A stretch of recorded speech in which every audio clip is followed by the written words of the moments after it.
जगतसिंहपुर जिला बिरिडी थाना अंतर्गत दंडिलो गाँव में गत 2 तारिख राति सशस्त्र डकायती घटन बिरिडी और महांगा पुलिस मिलित भाव में विभिन्न स्थान में चढ़ाऊ कर 5 जन डकायत को गिरफ्त करुवा बेले 2 जन फेरार अछंती। डकायत मानक ठारू गोटिए बंधुक सह 3टी मोबाइल 2टी बाइक और बहु सुना रूपा अलंकार जबत करा जायछि। गत 2 तारिख राति दंडिलो गाँवर सुकांत महाराणा और तांको घरे भड़ारे रहुथिबा 2टी परिवार घरू विलंबित राति डकायत होइतिला। डकायत माने बंधुक देखाई एमानक घरू टंका सुना आदि लुटी नहीं गोटिए कोठरी रे बंद करि देइथिले। डकायत मानक आक्रमण रे जणे आहत होइथिले। गिरफ डकायत माने तिर्तोल और बिरिडी अंचलर बोली जଣା पड़िछि।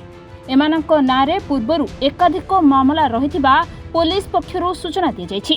आमर 2/5/2025 रे जो दंडिलो गाँव होइतिला सुकांत महाराणांकर घर चोरी होइतिला आ सेथिरे आमे 3 जण अक्यूज को धरिछु आ 3 जण अक्यूज धरा हेछि। से माने भी ताको गतकाल ठरो जगतसिंहपुर एरिया धरा हेछि आ सेथिरे संपृक्त थिबा आमे टोटल 7 जनकर इन्वॉल्वमेंट सेमानकर असर्टेन हेछि। सेथिरो आउ 2 जण अक्यूज अछन्ति से माने महांगा थाना रे 2 जण को धरा हेछि।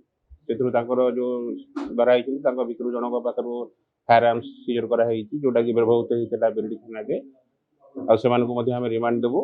आ 2 जण अक्यूज जो अछन्ति से 2 जण अक्यूज को तांकर आइडेंटिटी एस्टैब्लिश हेछि। तांको मध्ये सोर्स एंगेज हेछि बहुत शीघ्र तांको धरा हबो आ तांकोटु मध्ये किछि रिकवरी करा जिवो। कोन दिन से सर हमर रूपा प्राय तांकर ब्रेसलेट चेन एमदी हेकि प्राय 250 ग्राम खंडे रूपा आ सोनार कानफुल मुदी एवं लॉकेट सीजर करा हेछि। 3टा मोबाइल सीजर करा हेछि। 2टी गाड़ी तांकर व्यवहार करथिबा सेटा सीजर करा हेछि। से माने जो बंधुकटी सीजर जो व्यवहार करथिले सेटा महांगा थाना रे से सीजर करा हेछि।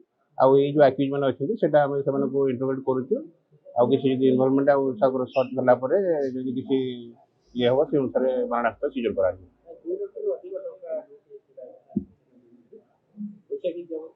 ने पैसा किसी कैश सीजर हो पारेनी आम देखु आ जो इन्वॉल्वमेंट थे जो 2 जण अक्यूज ताको भी बहुत शीघ्र धरिया चेष्टा करूँ एनगेज करूँ भावुँ से पाखु किसी सीजर हो पारे। Jagatsinghpur Pratap Kumar Singh report reporters today.